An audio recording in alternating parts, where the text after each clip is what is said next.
BJP राष्ट्रीय कार्यकारिणी की बैठक आज। बैठक में पीएम मोदी का होगा संबोधन। राष्ट्रीय कार्यकारिणी की बैठक में कुल 124 सदस्य शामिल होंगे। कोरोना प्रोटोकॉल के चलते राष्ट्रीय कार्य समिति के सभी सदस्यों को नहीं बुलाया गया है। राष्ट्रीय कार्यकारिणी की बैठक में बीजेपी अध्यक्ष जेपी नड्डा भी रहेंगे मौजूद। गृह मंत्री अमित शाह, रक्षा मंत्री राजनाथ सिंह और नितिन गडकरी भी शामिल होंगे। बैठक में अगले साल होने वाले विधानसभा चुनावों पर चर्चा होगी। पार्टी संसदीय बोर्ड के केंद्रीय पदाधिकारी, प्रदेश प्रभारी समेत सभी सदस्य मौजूद रहेंगे।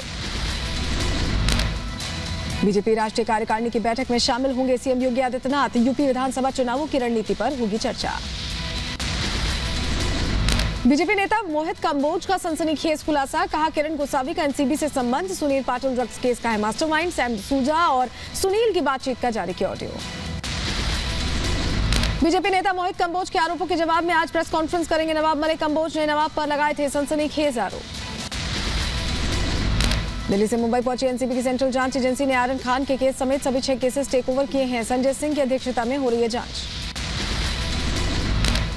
एनसीबी की विजिलेंस टीम सोमवार को मुंबई जाएगी। क्रूज का दौरा करेगी। प्रभाकर सेल से भी पूछताछ करेगी। 12 लोगों के बयान दर्ज कर सकती विजिलेंस टीम। गवाह प्रभाकर सेल से सिलसिलेवार तरीके से पूछताछ करेगी विजिलेंस टीम। सेल के अलावा भानुशाली डिसूजा, सुनील पाटिल से भी पूछताछ होगी। मुंबई पहुंचे एनसीबी के डीडीजी संजय सिंह ने कहा, जांच में समीर वानखेड़े का सहयोग लेंगे। आर्यन केस की जांच का जिम्मा संजय सिंह को सौंपा गया है। एनसीबी दफ्तर पहुंचे समीर वानखेड़े ने कहा, पिक्चर अभी बाकी है। आर्यन समीर केस में होगी विदेशी लिंक की जांच। सुनील पाटिल, सैम डिसूजा को समन कर सकती है एनसीबी।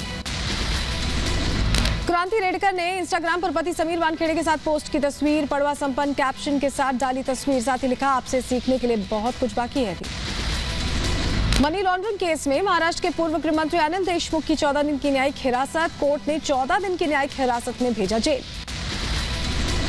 मनी लॉन्ड्रिंग केस में अनिल देशमुख के बेटे ऋषिकेश देशमुख को नहीं मिली राहत। अग्रिम जमानत की मांग वाली याचिका पर सुनवाई टली। 12 नवंबर को होगी सुनवाई। जबरन वसूली केस में सचिन वाजे पर कानूनी शिकंजा। कोर्ट ने 7 दिन की पुलिस कस्टडी में भेजा। पूछताछ कर तार खंगालने में जुटे क्राइम ब्रांच। सचिन वाजे की कस्टडी पर सरकारी वकील शेखर जगताप ने कहा, वसूली कांड की जांच जारी। वाजे के 7 दिन की कस्टडी मिली है। अवैध ट्रांजैक्शन की जांच बाकी है। एलएसी विवाद पर चीन का बड़ा कबूलनामा। शी जिनपिंग ने बनाई एलएसी पर भारत के साथ संघर्ष की योजना। पेंटागन की रिपोर्ट से बड़ा खुलासा। एलएसी पर चीन लगातार कर रहा है चालबाजी। बातचीत के बीच तैनाती बढ़ा रहा है चीन। अमेरिकी रक्षा विभाग की रिपोर्ट से खुलासा, भारत से सटे इलाकों में अपने गांव बसा रहा है चीन। अरुणाचल प्रदेश में विवादित क्षेत्र में बसाए गए गांव का भी जिक्र। अरुणाचल प्रदेश की सीमा पर चीनी घुसपैठ को लेकर कांग्रेस का पीएम मोदी पर हमला। चीनी घुसपैठ पर पीएम और रक्षा मंत्री को लिखी थी चिट्ठी। उसके बावजूद पीएम ने चीन को दी थी क्लीन चिट। जिन्ना वाले बयान पर अखिलेश यादव कायम। कहा, सवाल उठाने वाले इतिहास को दोबारा पढ़ें। अखिलेश यादव पर बीजेपी ने तेज किए हमले। सीएम योगी ने अखिलेश यादव पर पलटवार किया। कहा, सरदार पटेल जोड़ने वाले, जिन्ना तोड़ने वाले दोनों एक नहीं हो सकते। सरदार राष्ट्र के नायक थे। अखिलेश यादव पर योगी पर निशाना। चुनाव लड़ने वाले बयान पर बोले, कहा, आप सीएम बाबा जा रहे हैं, चुनाव ना लड़े। सीएम ने चुनाव लड़ने के संकेत दिए थे।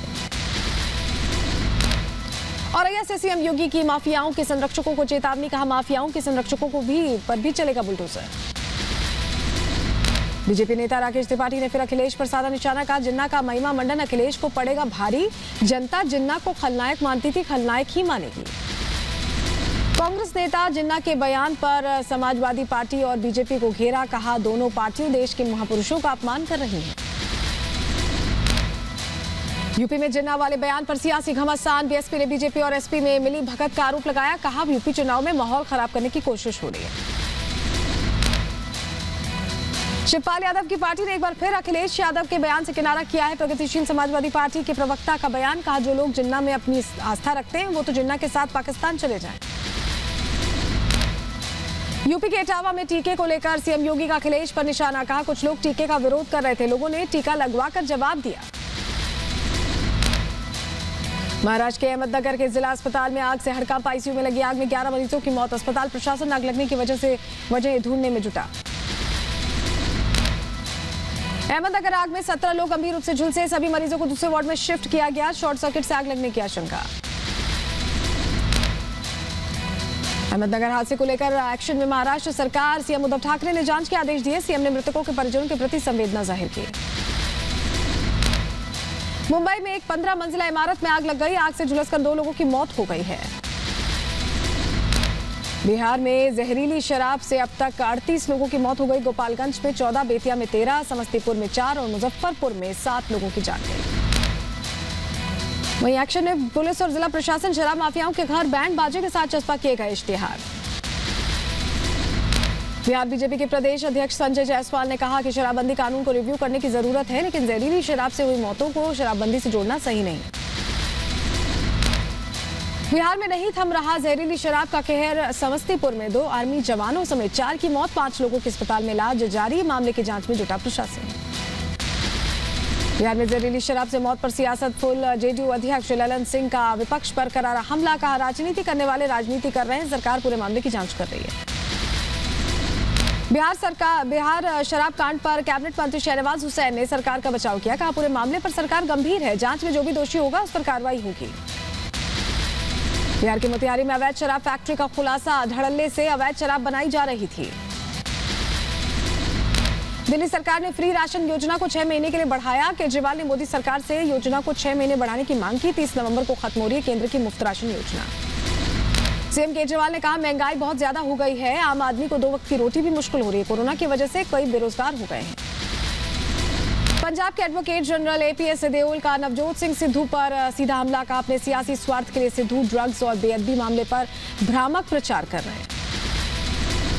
फरीदकोट के गांव बुर्ज जवाहर सिंह पहुंचे पंजाब कांग्रेस अध्यक्ष नवजोत सिंह सिद्धू। गुरुद्वारा साहिब में किया अरदास, लोगों से की मुलाकात। सीएम चन्नी का सिद्धू पर पलटवार। कहा, जल्द बेअदबी का मामला सुलझ जाएगा, बेअदबी के मामले में मिलेगा न्याय, कानून कर रहा है अपना काम। चंडीगढ़ में तेल की कीमतों को लेकर पंजाब सरकार के खिलाफ अकाली दल का हल्ला बोल। सीएम आवास के बाहर प्रदर्शन। पेट्रोल डीजल पर वैट कम करने की मांग। चंडीगढ़ में अकाली कार्यकर्ताओं पर पुलिस ने लाठीचार्ज किया। कई कार्यकर्ताओं को हिरासत में लिया। सरकार पर विपक्ष हमलावर। पंजाब सरकार के खिलाफ लुधियाना में बीजेपी का हल्ला बोल। पेट्रोल डीजल की कीमतें घटाने की मांग को लेकर प्रदर्शन। केंद्र सरकार के फैसले के बाद कई राज्यों में पेट्रोल डीजल की कीमतों में भारी कमी। दिल्ली सरकार ने पेट्रोल डीजल पर वैट कम करने से किया इनकार। डिप्टी सीएम मनीष सिसोदिया का बयान। पहले केंद्र सरकार कम करे एक्साइज ड्यूटी।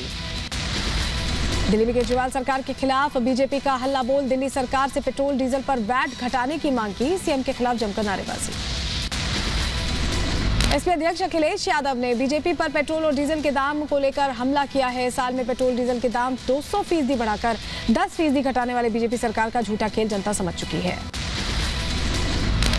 आंध्र प्रदेश में बीजेपी का विरोध प्रदर्शन। आंध्र सरकार के वैट कम नहीं करने को लेकर बीजेपी सीएम जगनमोहन रेड्डी के खिलाफ नारेबाजी की। पेट्रोल डीजल के दाम पर सियासत भड़की। बीजेपी का सवाल, कांग्रेस शासित राज्य क्यों नहीं घटाते वैट। विपक्ष का पलटवार। एक्साइज ड्यूटी और कम करे सरकार। रांची में पेट्रोल डीजल के दामों के खिलाफ बीजेपी का प्रदर्शन। बीजेपी नेताओं ने डिप्टी कमिश्नर को सौंपा ज्ञापन। तेलंगाना में भी वैट कटौती की मांग तेज। विपक्षी दल और आम जनता ने टीआरएस सरकार से पेट्रोल और डीजल पर वैट में कटौती करने की मांग की। पंजाब कैबिनेट की बैठक। सीएम चरणजीत सिंह चन्नी की अध्यक्षता में होने जा रही इस बैठक में पेट्रोल और डीजल पर लगाए वैट की दरों को घटाने का फैसला लिया जा सकता है। ओम प्रकाश राजभर के बिगड़े बोल। यूपी के डिप्टी सीएम केशव प्रसाद मौर्य के लिए कहे अपशब्द। कहा, हिम्मत हो तो जातिवार जनगणना पर बयान दे केशव मौर्य। ओम प्रकाश राजभर का संघ पर भी निशाना। कहा, बीजेपी के नेताओं को नागपुर में झूठ बोलने की ट्रेनिंग दी जाती। कहा, 2022 में बीजेपी को जमीन में दफना देंगे। दिल्ली में छठ पूजा पर सियासी घमासान जारी। आम आदमी पार्टी के विधायकों का आरोप, घाट नहीं बनने दे रहे हैं बीजेपी नेता। केजरीवाल ने ट्वीट कर कहा, सबको मिलकर छठ पूजा का आयोजन करना चाहिए। अखिलेश यादव का बीएसपी को झटका। बीएसपी के दिग्गज नेता लालजी वर्मा, रामअचल राजभर आज समाजवादी पार्टी में शामिल होंगे। गोवा में आज से 3 दिवसीय गोवा मैरीटाइम कॉन्क्लेव का आयोजन हुआ। हिंद महासागर में आतंकी खतरों से निपटने के लिए भारतीय नौसेना कर रही आयोजन। 12 देशों के नौसेना प्रमुख होंगे शामिल। उपराष्ट्रपति वेंकैया नायडू आज बिहार दौरे पर रहेंगे। उपराष्ट्रपति वेंकैया नायडू कल मोतिहारी और नालंदा का दौरा करेंगे। इस दौरान पीपारा कोठी में एग्रीकल्चर यूनिवर्सिटी के दीक्षांत समारोह में भी शामिल होंगे। अयोध्या से रामेश्वर तक श्री रामायण यात्रा कराएगा रेलवे। आज दिल्ली से पहली ट्रेन होगी। इसकी शुरुआत अयोध्या, वाराणसी, प्रयागराज, सीतामढ़ी, चित्रकूट, नासिक होते हुए दिल्ली वापस लौटेगी ट्रेन। यूपी के अररिया को सीएम योगी की सौगात, मेडिकल कॉलेज की रखी आधारशिला, 109 करोड़ की 12 योजनाओं का भी लोकार्पण। यूपी के इटावा का भी सीएम योगी को सौगात दे रहे हैं, 65 परियोजनाओं का शिलान्यास किया। इटावा में मॉडल जेल का भी शुभारंभ। बेसिक एजुकेशन के लिए योगी सरकार का तोहफा, 1.8 करोड़ स्टूडेंट्स को यूनिफॉर्म, जूते खरीदने के लिए सीधे खाते में दिए जाएंगे 11,000 रुपए। दिल्ली के डिप्टी सीएम मनीष सिसोदिया ने बीजेपी पर साधा निशाना, कहा नगर निगम में भ्रष्टाचार चरम पर है। 1 साल में एम्स में मल्टी लेवल पार्किंग का गिरना बीजेपी के भ्रष्टाचार का सबूत है। दिल्ली में पीएम मोदी से मिले नागालैंड के पूर्व सीएम एससी जमीर, दोनों के बीच हुई कई अहम मुद्दों पर चर्चा। गुजरात के राज्यपाल भी रह चुके हैं एससी जमीर। हरियाणा के रोहतक में सड़कों पर उतरे बीजेपी कार्यकर्ता, बीजेपी नेताओं को बंधक बनाने का विरोध। रोहतक में बीजेपी नेता मनीष ग्रोवर को किसानों ने 7 घंटे तक बंधक बना के रखा था।